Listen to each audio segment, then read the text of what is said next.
Alrighty then, the M7 Pro is here, and I know a lot of people have been looking down on Anycubic since the M5 series, myself included. And don't worry, you haven't missed the M6, Anycubic just have an odd relationship with how numbers work, and seem to keep skipping to the next odd number. But you may be wondering, is the M7 a sign of improvement from Anycubic, and are we back to the standards they set with the M3 Premium from 2 generations ago? Well, pretty much kinda yes. So let's go through it. I'm Ross, and this is FauxHammer Videos. Getting this printer has been a bit of a pain. Before it was announced, my contact at Anycubic left the company and my new contact wasn't replying to any of my messages for several weeks. When the printer was announced, I was surprised because I normally get told these are coming out weeks in advance in order to help promote them on announcement day. And when I finally heard from my new contact, there was still very little in the way of commitment they'd be sending me one. So I got mine from my friends at Titanforge to ensure I could get content out in a timely manner. So please help me thank Titanforge by clicking their link in the description and checking out their models. Maybe help me in thanking them by adding "Thanks Titanforge" in the comments. And the point of me even telling you this story is because I wanted to show that even though Anycubic had not directly supported me in this review, I was still going to be fair about their printer, because that helps cement my credibility as an honest reviewer regardless of circumstance. But Anycubic did send me an M7 Pro, it arrived just now as I'm editing the video. And I also got the Cobra 3 combo too though, so look out for that review as well. Right, unboxing's easy and everything is nicely packaged, and I think this is one of the sexiest modern printers there is, but I do love anything grey and orange. The USB port is on the side near the front, the rear has a Wi-Fi antenna port and an RJ11 port. This isn't for a network cable, it's for the data cable for the Resin pump, which I'll speak more about shortly. The remaining port is the power socket next to the switch, so there's no need for an external transformer on this unit. And it is nice to see there's an additional power switch on the front. Going back to the back, there's also a removable plate on the rear which is clearly to attach some kind of ventilation hose, and due to the recesses inside of this, it seems to be some proprietary hose, so I expect Anycubic to release a device for this later on. But the placement of this hole and the grated vent inside the chassis are quite smart, unless you want to use the resin pump because that actually covers the vent. The lid is not open over unfortunately, or fortunately depending on your use case, but there are 2 gaps in the back for one cable to pass through, and there's no obvious device that this is for in the box. The other space is covered in perspex, and you can remove this if you want to install the resin pump. Also, and this may be super important to you, especially if you're one of my previous viewers who watched the M5 series, they've listened to critical feedback on their last generation and finally given us rubber feet. Yeah, that's right. Coupled with the weight, this printer is incredibly stable on the desktop, where the previous one would slide everywhere. And there's even a removable plate on the base to access the main circuit board should you need to perform any maintenance. Inside the machine, its heart is a not 14K 14K display. I say not 14K because it's only 14K on the X-axis, the Y-axis is identical to 12K printers. Please watch my 12K printers are irrelevant video if you don't know what I'm talking about. If you do know what I'm talking about, skip it because that's just a lot of me ranting. I'll come on to print quality shortly because the M5s were 12K but the resulting prints weren't as sharp as other 12K printers on the market at the same time. According to the website, the build volume is 224 by 127 by 230 millimeters. The Z-axis is dual linear rails, and the one place I think they cheapened out here is with a lead screw rather than a ball screw like we had in the M3 Premium, and god I miss that printer. The build plate connects to the Z-arm with a bolt. We'd prefer a latch, but at least it's a big bolt. And the surface of the plate is a different design of the same laser etched style of plate we seem to get in all of these printer brands now. Great grip, but not so much that you'll struggle to get prints off unless you're overexposing your base layers. And this system is advertised as auto leveling, just like the other brands are. But once again, it's not auto leveling, it's only auto zeroing. You can level the plate using the bolts on the sides, but the springs and sensors behind the screen will detect when the plate pushes it. That's what it means by auto leveling, but it's actually just auto zero detection. I'm whinging about this, but they all do and say the same thing pretty much nowadays. Mine was pre-leveled from the factory and I had no issue just pouring resin in and clicking print. Everything here worked out of the box. Now the vat is an interesting one, as I'll bring it up twice, once now and once when we talk about the heater. This vat is incredibly deep. I filled mine with a whole bottle of frozen resin and it still didn't reach the max fill line. The default release film is Frosty ACF, which I'll talk more on in the print quality section. And the heating module is this big block attached to the back, and no, you cannot remove it. Well, you can, but you'd get resin everywhere, so, don't. Also, the spout on this front right corner. This is just an awful design, and it's especially hard to pour resin out when the vat is back heavy on the opposite corner because of the heater. And this isn't just a crack at Anycubic, because very few of these more common brands have decent spouts. But the irony isn't lost on me that we're meant to trust these companies to design the best technology printers when none of them can design a good spout. Come on guys, it's a spout. Now, this resin pump, I know you can use it, it's a built-in resin pump, but as I've said before, I just hate these. I've reviewed them before, and then I have to deal with cleaning them out thoroughly before I can put the printer in storage. So I'm sorry, once again, I'm just not using it. But it's obvious what it does. It plugs into the USB port on the back right side, which, as I said before, covers the air extraction vent, so it's one of the other of these features. It monitors the resin level and pumps more in when it gets low. And it'll work fine, I'm sure, but the cap only works with Anycubic branded resin or brands that use the same bottles. I honestly wish they'd reduced the printer's price and made this an optional add-on, but that's me. Am I in the majority or minority with resin pumps? Let me know in the comments. Below the vat is an oversized screen protector which leaves small air gaps all around the edge of the screen. This may affect your prints. I've whinged it may in the past, but honestly, I've no real evidence to suggest it actually does. I just don't like it, it's not neat. Right then, this heater.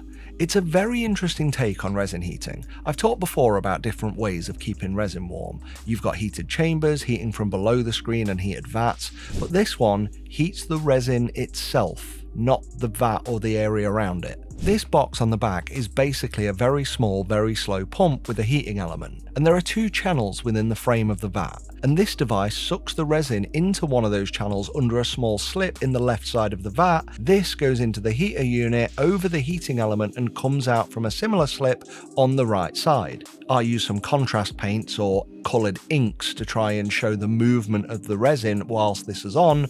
I don't recommend doing this because, this is water-based and it doesn't mix well. Didn't affect the prints, but it's messy. But anyway, the printer kicks this off in a few ways. It does it manually when you enable it in the menus, it does it automatically before it starts a print, and it continues this pumping throughout the print as well.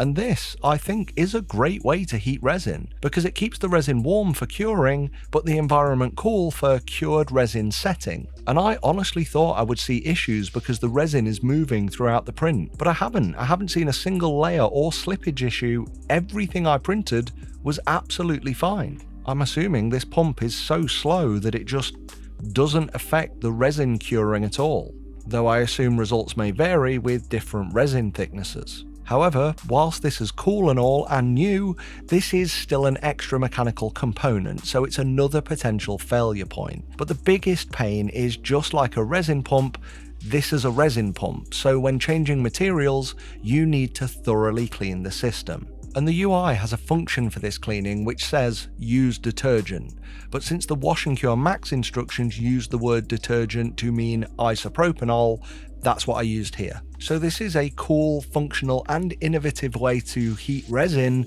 Because it's so new, I still would feel safer with a heated vat, which is, well, less to go wrong mechanically, and it's also less to clean. But I also can't really complain about it in any of the ways I expected to either. It works. Before we get onto the printing results, let's quickly talk about the UI. This is ace. One of the few things I praised the M5S for was its UI. This is better. It's got a great out-of-box setup sequence, side menus for quick access, and everything is not only well translated, but 90 to 95% clearly translated and understandable. Even the screen that's on whilst it's printing is well laid out, with the progress bar being the most visible, useful detail. And the image on screen shows either a profile of the print, which is also its own progress bar, or this can be switched to the classic 2D image showing each of the layers as it prints. And you can also access all of the print settings during a print to make on-the-fly adjustments. Unfortunately, the screen is not quite capacitive and highly responsive, so I have had to press some buttons a few times just to get them to do something. But regardless, this is still pretty much everything we'd want in a UI, delivered incredibly well. Anycubic have just raised the bar for printer UIs in this tier of machine in both style and function. And as for the Wi-Fi, well, it works, but it's a bit odd.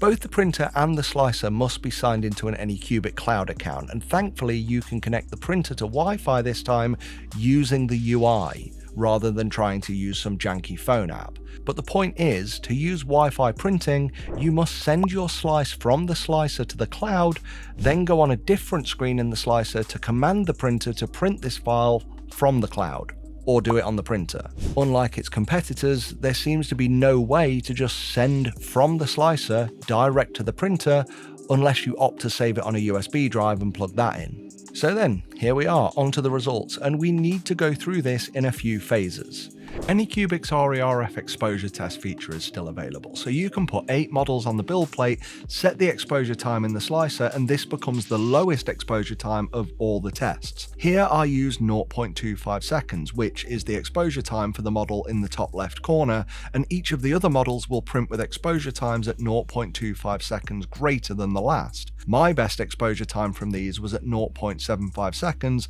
and that was for 20 micron layers. Now, it's great that Anycubic has always given us this test, but competitors have now caught on and provided more functional versions, where, for example, you can now manually select the exposure time for each of the models on the plate. But this way is still better than none. It's good. I've always liked it. Now, as you may know, this printer is pushing speed as a primary note in its sales pitch, but the way it achieves such blazingly fast results are threefold. 1. You need a resin made for fast printing. 2. The layer thickness at 100 microns is double what most people would refer to as standard. And 3. The printer uses ACF. Now, when it comes to the resins, Anycubic's Fast Resin 2.0 is a marked improvement on the original, as I find this to be far more flexible and more opaque than the last version, so that's an improvement. But in order to achieve anywhere near the speeds they claim, you have to use thick layers in order to achieve prints, like this full build height test file, which, well, it looks ace, and it only took 3 hours. But yeah, that layer height is a huge caveat to this machine achieving its claimed print speed. Personally, I prefer much thinner layers to avoid layer lines. And this is why, in order to push for detail, I took some of Frozen's hyperfine resin and used that with the ACF film. And I slowed this down due to the fact that it's not made to be a high-speed resin. I can definitely speed this up, probably quite a way, I'd say maybe 20%, but it takes forever and multiple tall prints to do speed testing, and well, I don't need to do that here in order to prove the point. It's not as fast as it says it is unless you go by the caveats they've provided for you, like the resin, the layer height, and what I'm about to talk about now, the ACF film. As always with ACF film, you do get strange crosshatch surface marks on your prints. These aren't huge, and unless you're printing miniatures or similar sized objects, you probably won't see them. I actually couldn't see them until I shot footage of these parts printed with ACF and looked at the flat surfaces. Now, I've typically been against ACF, and it's still not my preferred choice because I don't want these marks on my models. I don't see the value in us having higher resolution printers that reduce voxel and layer lines, only to now have crosshatch marks that you cannot avoid no matter what you do, because these are caused by the release film rather than the screen or the light source. So here I switched the ACF out with PFA film, and boy was this a chore. I think many of you know it's bad enough already to change a release film, especially with all the screws, but having this heater on one corner and unbalancing the vat made it 1,000 times worse. Anyway, after the hour I spent swapping out the ACF for PFA and printing the same tests again, I was able to get the exposure test ever so slightly sharper, meaning the edges are ever so slightly less bloated. But on actual prints, especially the larger ones, other than these crosshatch marks on the surface, I honestly couldn't tell much of a difference. So if you want ultimate sharpness from this machine like I do, yep, it does mean swapping out the ACF film with PFA. And you can get this stuff anyway, you don't need to buy the official stuff, just get something that's the right size for the vat. But I know a lot of M5 users preferred to just buy a second vat with PFA already on it, so they had the choice between speed and quality and could swap between them whenever they liked. Unfortunately here, a second vat, when they become available, will probably cost a ton more thanks to the size and the massive heater pump bolted onto the side. So unlike the M5s, this printer is easily on par with any other 14K or 12K printer on the market. And even with ACF Film, which bloats prints by an indistinguishable margin but reduces pull forces by 30%, the results here are damn good. Oh, and I also printed these Loot Studios models. Please go check out Loot Studios, there's a link in the description. I make a commission if you click that and sign up, but I think for many of you who want models, if you see the models they sell, you're going to want to sign up. So anyway, is this printer worth buying? Well, hell yes. Thank you Anycubic for not only getting back on form with this one, but pushing the technology in new ways that I didn't expect. What I did expect when I saw this announced was to laugh at the resin heater, but it, along with all its other features, have been implemented well in sensible and intuitive ways. This is well worth the price they're asking for it, and especially those of you printing in farms and needing extraction, or those of you printing in cold environments like garages and sheds. Now I do wish it had an up and over lid and a time-lapse camera, but for me, those are luxuries rather than need to have. And I know those of you looking to buy this will be comparing it to other similar printers and wanting to know which you should buy. I will be doing direct comparison videos, and yeah, I know it's a hard decision already. How hard do you think it's going to be for me when I make that video?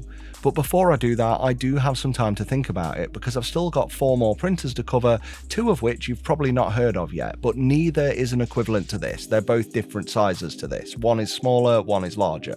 But anyway, my recommendation for now is look at this, which is great, and look at its direct competitor, which is also great, but decide by the features you want at the price you can afford. Just be aware this isn't really the fastest printer of this size due to the caveats I mentioned. In fact, it's far from it, but it has a great approach to heating, and I know that's a deal maker for many buyers out there. If you like the look of this one, I'd say buy it and have no regrets. I'd just love it though if you can use my affiliate link in the description before you make that purchase. Thank you, that's how I can afford to eat. I don't get paid to make these videos.